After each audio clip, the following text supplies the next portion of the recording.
나머지 3월 교회 행사 및 사역 안내는 주보를 참조해 주시기를 부탁을 드리겠습니다. 오늘 하나님께서 우리에게 주시는 귀한 생명의 말씀은 구약 성경 창세기 26장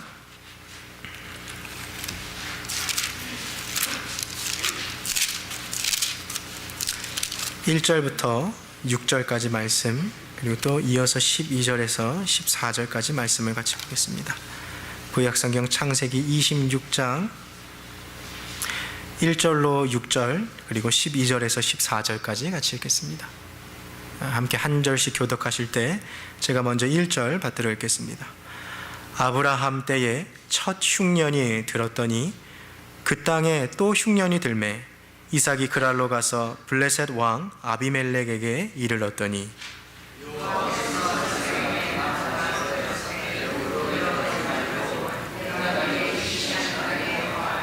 이 땅에 유하면 내가 너와 함께 있어 내게 복을 주고 내가 이 모든 땅을 너와 내 자손에게 주리라. 내가 내 아비 아브라함에게 맹세한 것을 이루어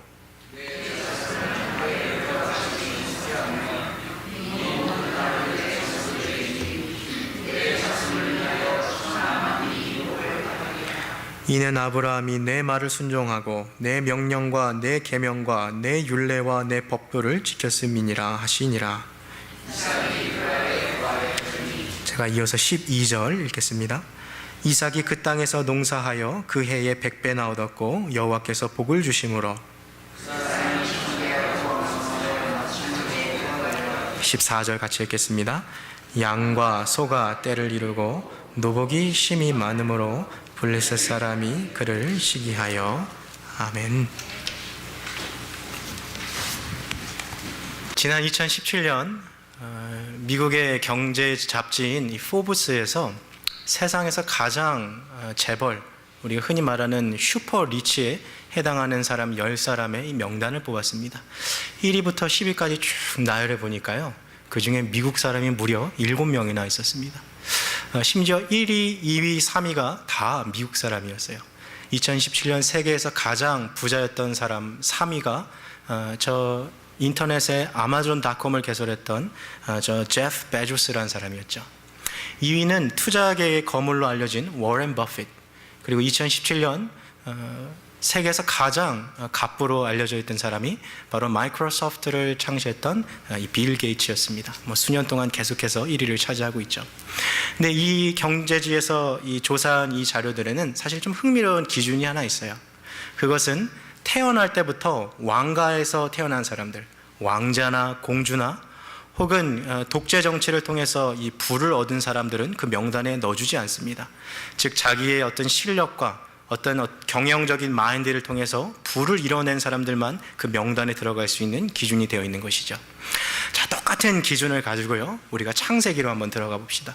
창세기 가운데서 정말 자기의 능력과 또 자기 어떤 경영을 통해서 가장 거대한 부를 이룬 사람 한 사람을 뽑아야 한다면 그 사람은 바로 아브라함입니다.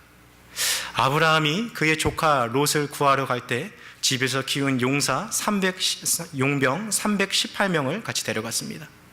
여러분, 우리가 한 사람을 고용해서요, 그 사람한테 매일 밥 먹여주고 잠잘 것 주고 월급 주고 이거 하는 것도 사실 쉽지 않거든요.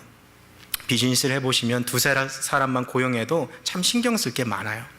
근데 오늘 이 아브라함은 자기의 가솔, 자기에서 집에서 키운 용사만 무려 318명이나 되었으니까요, 엄청난 것이죠. 성경학자들에 따르면 그뿐만 아니라 소나 양이나 염소나 약대를 돌보아야 할 종들이 또 필요했고요, 논밭에 나가서 일해야 할 종들이 필요했고요, 또 시중 드는 종들이 필요했습니다. 그리고 또 그 종들의 아내들과 자녀들의 수까지 합치면 이 아브라함이 데리고 있는 이 가솔들의, 이 식구들의 이 숫자가 최소 500에서 600이요, 어떤 신학자는 총 1000명이 넘었을 것이라 합니다. 여러분 한번 생각해 보시겠습니까? 오늘 이 시대에도요, 회사를 운영하는 CEO가 자기가 월급을 주는 사람은 300명만 있어도요, 성공한 사람 아닙니까? 이제 지금 이것은 3000년 전의 이야기인 거예요. 그러니까 아브라함이 우리는 얼마나 크게 하나님께서 그 복을 주으신지를 우리가 볼 수 있는 것이죠. 그 놀라운 복을 받은 아브라함의 아들이 바로 오늘 본문의 주인공 이삭입니다. 아브라함이 이삭을 100세 때 낳았죠. 이미 그는 그 100세 때의 큰 갑부였어요.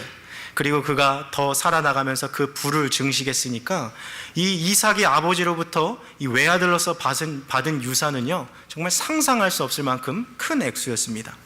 그러나 오늘 본문에 문제가 한 가지 발생하게 되었어요. 이삭이 살고 있는 땅에요, 큰 흉년이 찾아오게 된 것이죠.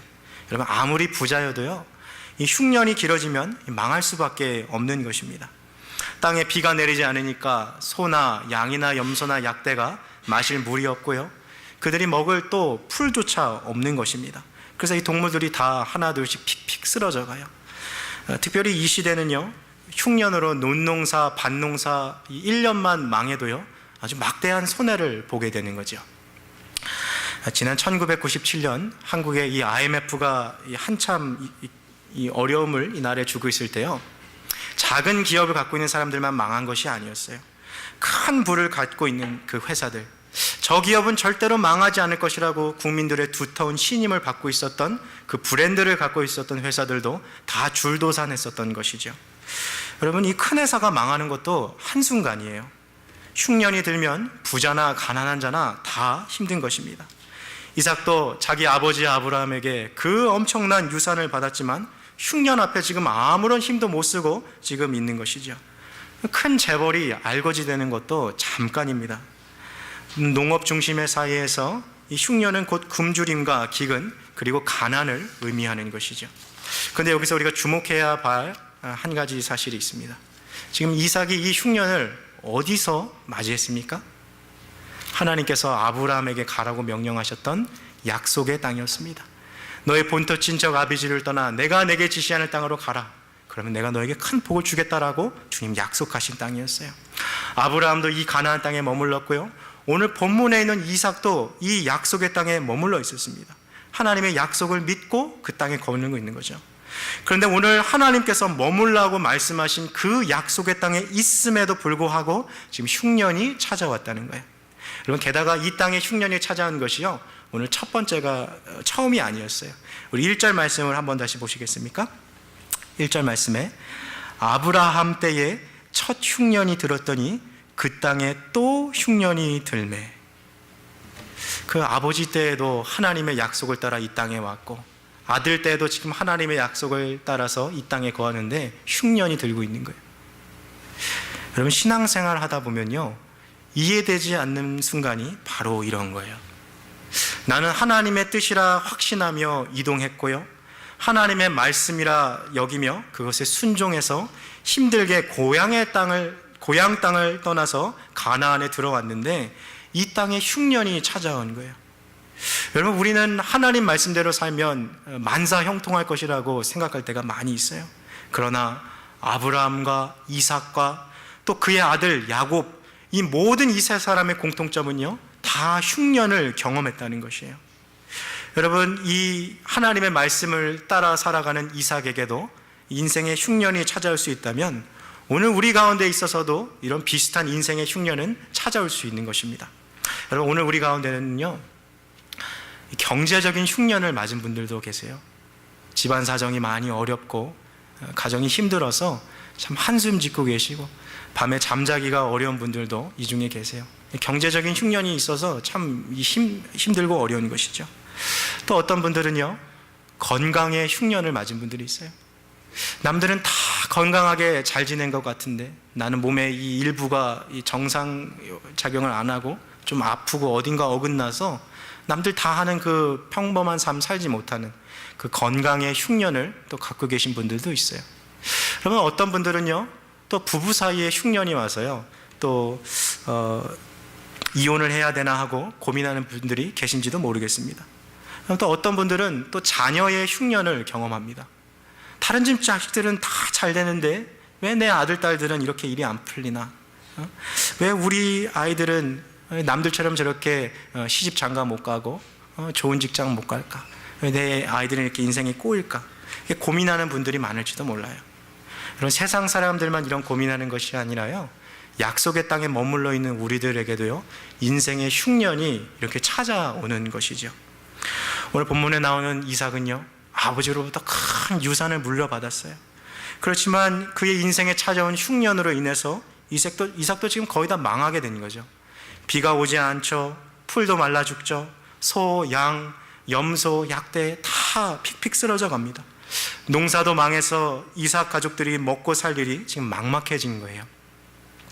믿음의 조상이요, 당대 최고의 부자였던 그 아브라함의 아들 이삭에게 오늘 인생의 흉년이 찾아왔다는 것입니다. 여러분, 아브라함도 이삭도 야곱도 그 인생의 흉년이 찾아왔다면 오늘 우리들의 삶에도 동일하게 흉년이 찾아올 수 있는 것입니다. 흉년을 경험하지 않고 이 세상을 살아간 사람은 없습니다. 그럼 이처럼 인생 일대 최고의 위기를 맞이했던 이삭은 이 문제를 어떻게 해결하려고 했을까요? 그것은 아주 간단한 방법이었습니다. 그 흉년의 땅을 떠나는 것이었어요. 이민 가는 것이었습니다. 이삭이 어디로 가려고 했을까요?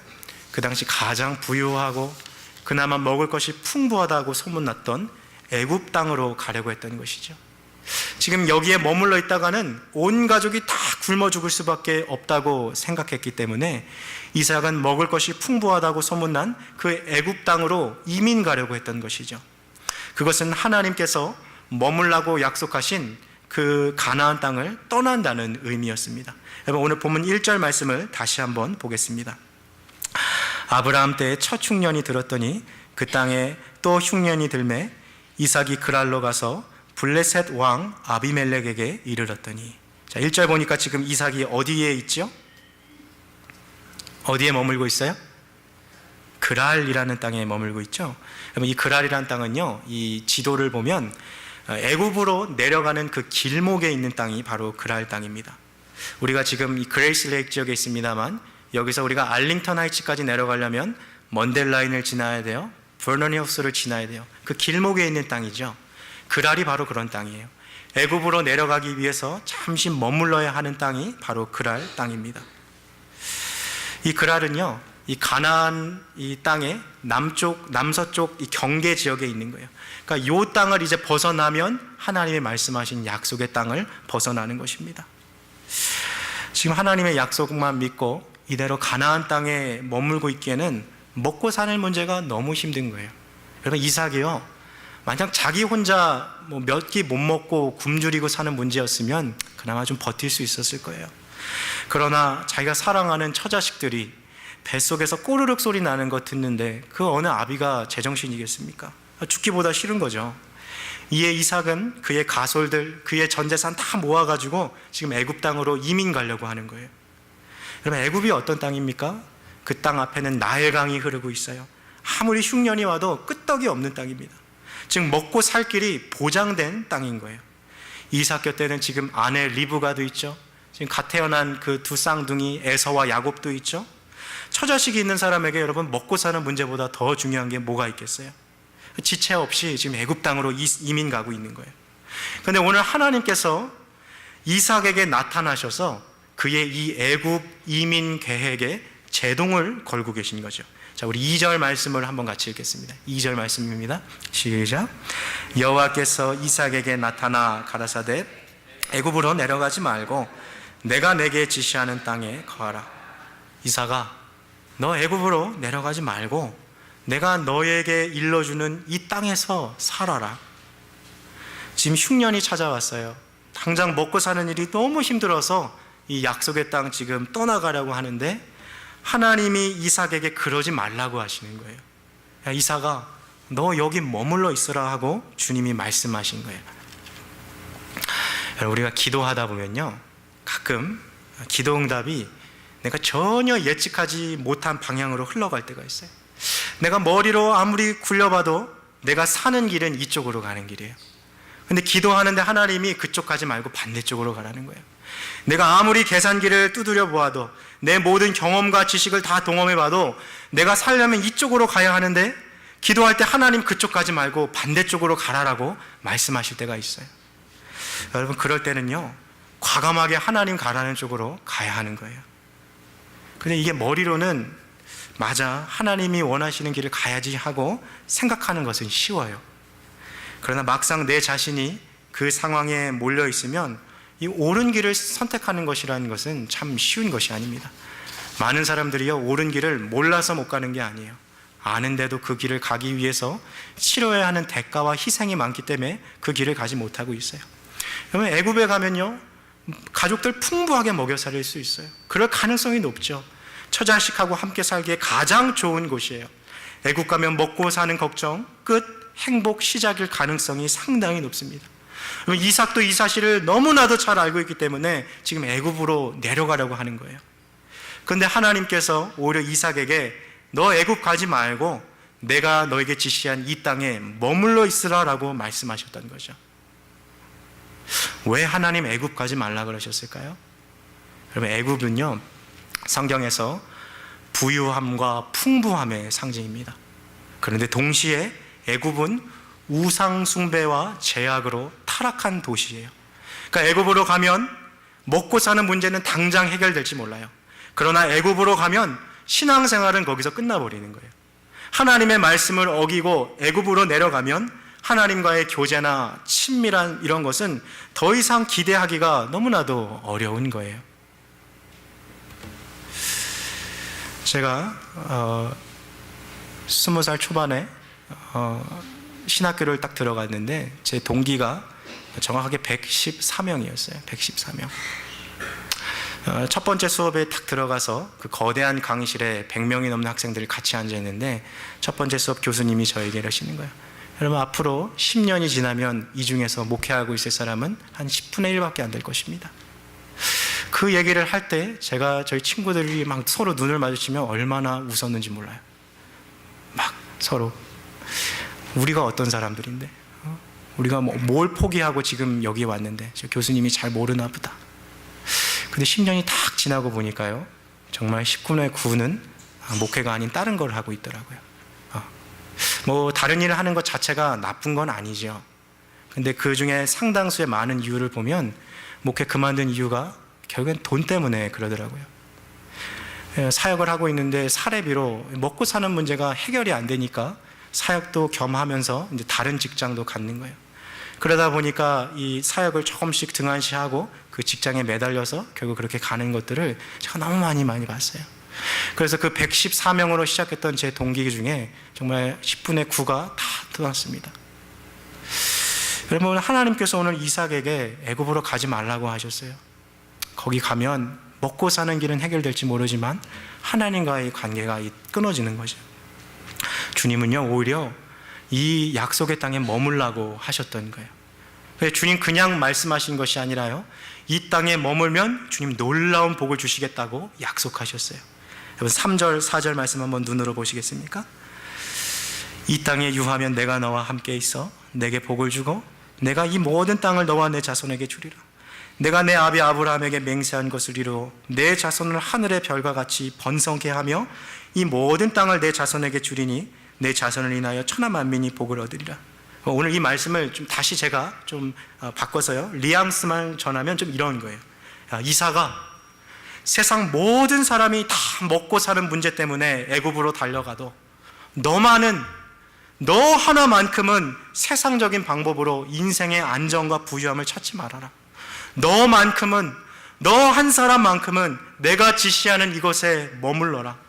나 여호와가 너의 공급자다. 내가 지시하는 이 땅에 거하면 내가 너의 필요를 채워주겠다. 주님 이삭에게 말씀하고 계신 거예요. 여러분, 오늘 이 본문은요, 그냥 가볍게 지나칠 본문이 아니에요. 사실 1년 중 이 성경 읽기 하다 보면 26장은요 그냥 지나가는 본문이에요. 그러나 이 본문은요, 이삭에게 있어서 인생 일대에 가장 중요한 교차로에 서 있는 본문인 거예요.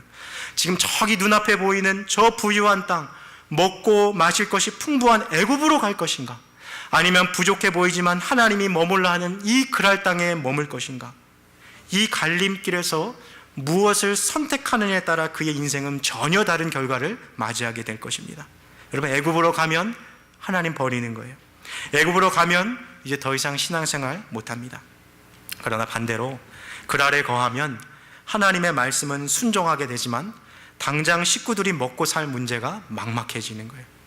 여러분, 처자식을 책임져야 할 한 가정의 가장으로서, 한 아내의 남편으로서, 두 아들의 아버지로서 여러분, 이것은 이삭에게 결코 쉽지 않은 만만한 문제가 아니었던 거예요. 그럼 하나님의 말씀대로 그랄 땅에 그냥 머물러 있으려고 하니까요, 희생할 것이 너무나도 많아요. 지금 이삭이 머물고 있는 이 땅은요, 호전적인 야만인으로 알려져 있던 블레셋 사람들이 있는 땅이에요. 그러니까 오늘날로 따지면요, 범죄율이 높은 도시입니다. 학군도 최하점이에요. 이래저래 자녀들 기르기에 좋지 않은 지역이에요. 아주 기피 대상인 도시인 거죠. 여러분, 어느 아버지가 이런 땅에서 자식 키우고 싶겠어요? 애굽으로 이사가면 두 아들이 당대 최고의 문명을 자랑하는 좋은 환경에서 교육받고 자랄 수 있는데, 여러분, 부모의 입장으로서도 얼마나 그 땅이 탐나고 좋아 보였겠습니까? 이삭이 지금 애굽과 그랄 땅을 놓고 얼마나 고심했을까요? 오늘날 그 어느 부모라도요, 애굽 땅을 포기하고 쉽게 그랄 땅을 포기할 수는 없을 거예요. 이삭은 지금 그의 인생에서 가장 중요한 갈림길에 있는 거예요. 그러나 제대로 신앙생활하라고 마음 먹으면요, 반드시 오늘 본문에 등장하는 이삭처럼요, 애굽이냐 그랄이냐, 이 중요한 갈림길에 서게 돼요. 하나님의 말씀에 순종할 것인가, 아니면 나의 유익을 쫓아갈 것인가 하는 중요한 교차로에 서게 되는 것이죠. 주중 한국 대사와 통일부 장관을 역임했던 분 중에 김하중이라는 분이 계세요. 이분이 온누리교회 장로님이신데요, 하나님의 대사라는 책을 수년 전에 펼쳐서 많은 크리스천들에게 감동을 주신 분인데, 이분의 인생 스토리가 참 독특합니다. 한국에서요, 이 공무원으로 이렇게 살아간다는 것이요, 오늘날에는 좀 덜합니다만, 예전에 한국 직장 사회에서 다니실 분들 아시겠지만, 끝나면 다 뭐하러 가요? 회식 자리 가죠. 직장 상사가 회식 자리 가는데 안 간다는 거는 그 눈밖에 나는 거예요. 어쨌든지 간에도 승진하고 출세가도를 걷기 위해서는요, 상사 옆에 앉아서 술도 좀 따를 줄 알고, 같이 좀 이렇게 분위기도 맞춰주면서 자기도 같이 좀 한 잔 마시면서 좀 즐길 줄 알아야지 그런 것이 가능했던 시절이었어요. 여러분, 어느 조직이나 그랬습니다마는 공무원은 더한 거예요. 한번 윗사람 눈밖에 나면요, 내가 먼저 이 급수에 올라도요, 그 이상의 급수를 가지 못해요. 그래서 이 공무원 사회에서도요, 이게 막 치열한 거예요. 자리는 정해져 있고 올라가려는 사람은 많고. 근데 이 김하중 장로님이 이렇게 딱 보면서 자기의 어떤 고민이 있는 거죠. 야, 내가 내 유익을 위해서 저 세상적인 방법대로 살아갈 것인가? 아니면 이것이 내 이익에 반하더라도 하나님 뜻대로 살아갈 것인가? 그리고 그가 그 자리에서 결심을 하게 되죠. 하나님, 저 술로 승진하고 출세가도 다르는 그 길을 가지 않겠습니다. 저 하나님, 오직 하나님께만 한번 기도로 매달려 보겠습니다 하고 결심을 했어요. 금요일만 되면 상사들이 와가지고 막 유혹하는 거예요. 이번 주 주말에 같이 등산 갑시다. 이번 주 주일날에, 일요일에 우리 같이 골프 치러 갑시다. 막 이렇게 유혹하는 거예요. 그 상사에게 이제 얘기하는 거죠. 정중하게. 죄송합니다만 제가 이번 일요일 교회를 가서 예배를 드려야 하기 때문에 함께 등산 못 갑니다. 함께 골프 치러 못 갑니다. 여러분, 이게 말은 쉽지만요, 이 직장이란 분위기에서 자기 상사에게 이런 말을 한다는 것이 당시의 한국 사회 문화에서는 쉽지 않았던 거였어요. 이 갈림길에서 서 있을 때 하나님을 더 선택했던 것이죠. 하나님의 말씀을 따를 것인가, 아니면 내 자신의 유익을 따를 것인가. 오늘 이 하나님의 말씀을 선택했던 김하중 장로님의 삶을요, 하나님께서 넘치도록 복 주시고 그를 높이시기 시작하셨어요. 주중 한국 대사가요, 중국에 파견됐을 때 평균 근무하는 이 개월 수를 따져보니까요, 23개월이 나왔어요. 그러니까 총 평균적으로 2년도 채우지 못하고 한국으로 다시 돌아와야 되는 거예요. 근데 이 김하중 장로님은요, 중국에서 머물면서 무려 78개월 동안 평균보다 한 3배 이상으로 복무했다는 거예요. 그만큼 인정받았다는 거죠. 그리고 지난 2008년 대한민국 제34대 통일부 장관이 되었어요. 이것은 대단한 것이죠. 지금도 전 세계를 돌아다니면서 타협하지 않는 신앙, 그것에 대해서 많은 그리스도인들에게 간증하고 지금도 도전하고 있는 거예요. 오늘 본문의 주인공 이삭이요, 애굽과 그랄, 이 두 사이의 갈림길에 지금 서 있는 거예요. 하나님의 말씀에 순종하여 그랄에 머물 것인가, 아니면 먹고 사는 길을 해결하기 위해서 하나님의 말씀을 어긴 채 애굽으로 떠날 것인가. 정답은 분명합니다. 그러나 그 정답을 선택하는 것이 너무 어렵다는 거예요. 여러분, 그럼에도 불구하고 애굽이 아닌 그라를 선택하시기를 바랍니다. 나의 유익이 아니라 하나님의 뜻과 주님의 말씀을 선택해야 돼요. 하나님의 말씀을 무시한 채 지금 당장 내 눈앞에 보이는 이익을 쫓아가는 사람은요, 반드시 그 훗날 대가를 치르게 되어 있어요.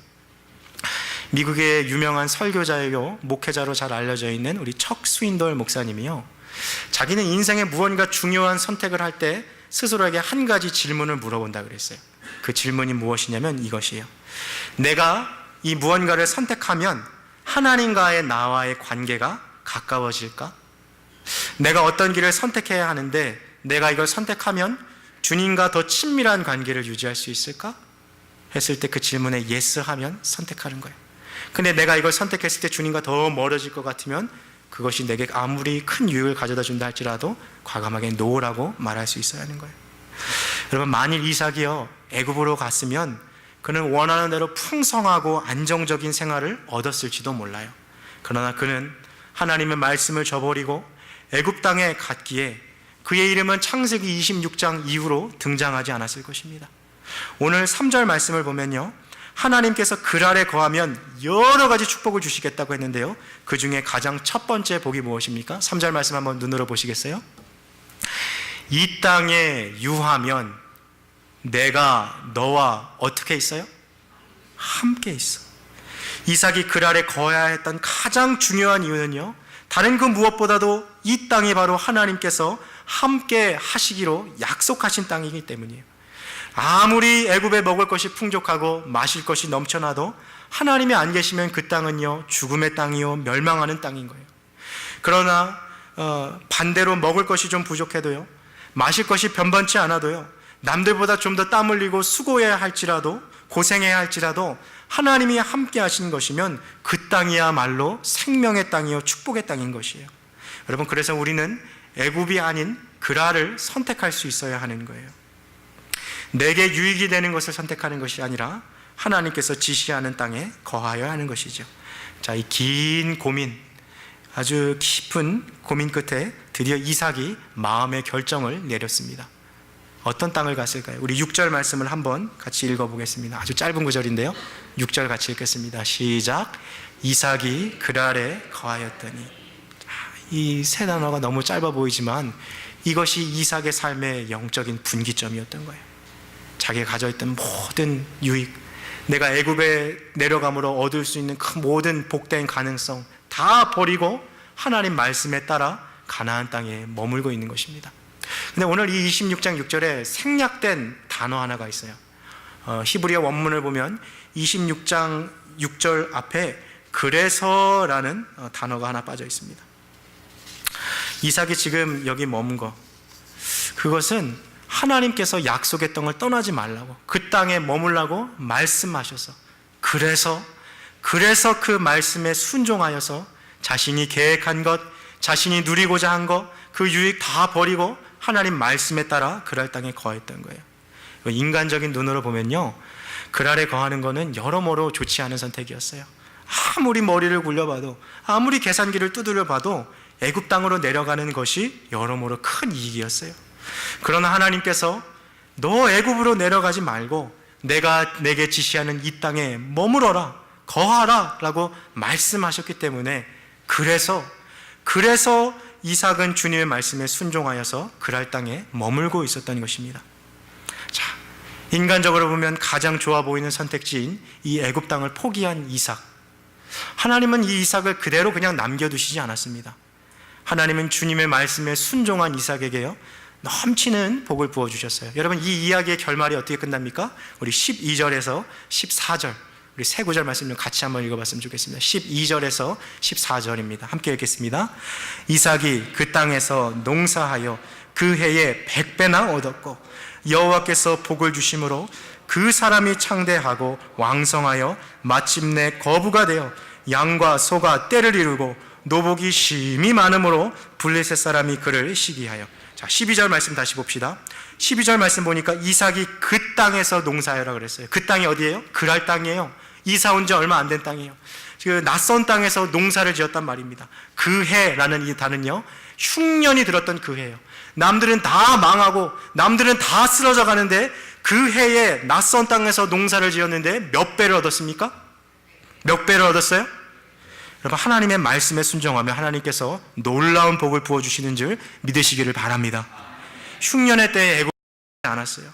하나님의 말씀에 따라 그랄 땅에 머물렀어요. 그러자 하나님께서 넘치는 복을 부어주신 거예요. 여러분, 이삭이 이거 알았을까요? 내가 여기 머물면, 내가 여기서 농사 지으면 하나님 100배 주실 거야 라고 그가 먼저 알았을까요? 아니에요. 이삭 몰랐어요. 그러나 그 불안함과 그 두려움 속에서도 여전히 이곳에 머물라는 주님의 말씀에 순종하자 하나님께서 이삭에게 넘치는 100배의 은혜를 주셨던 것이에요. 말씀에 순종한 이삭은요, 블레셋 사람들이 시기하고 부러워할 만한 복을 누리게 되었던 거예요. 서양 속담 중에요, 인간의 극한 상황은 하나님의 기회다라는 말이 있어요. Man's extremity is God's opportunity. 인간의 극한 상황은 하나님의 기회다. 위기의 상황이야말로 하나님께서 가장 극적으로 일하는 시간이라는 거예요. 위기란 말도요, 위험 그리고 기회라는 말이죠.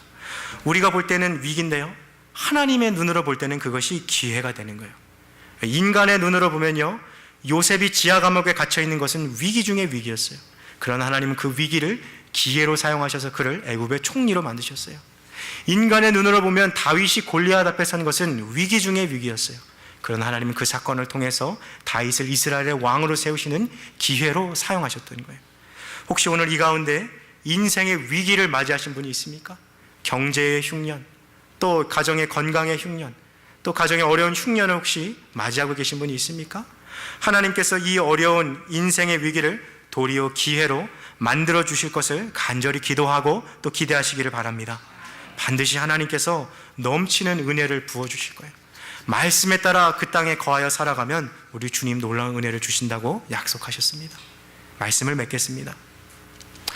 사랑하는 성도 여러분, 우리들의 삶은 선택의 연속입니다. 지금도 우리는 계속해서 선택하며 살아가고 있어요. 어쩌면 오늘 우리 가운데는요, 애굽으로 갈 것인가 아니면 그랄에 머물 것인가 하는 이 이삭이 맞이한 인생의 갈림길처럼 지금 인생의 가장 중요한 사안을 놓고 기도하고 계시는 분들이 있을지 몰라요. 여러분, 감정적으로 움직이지 마십시오. 머리로 계산하고 계산기 두드려서 움직이지 마십시오.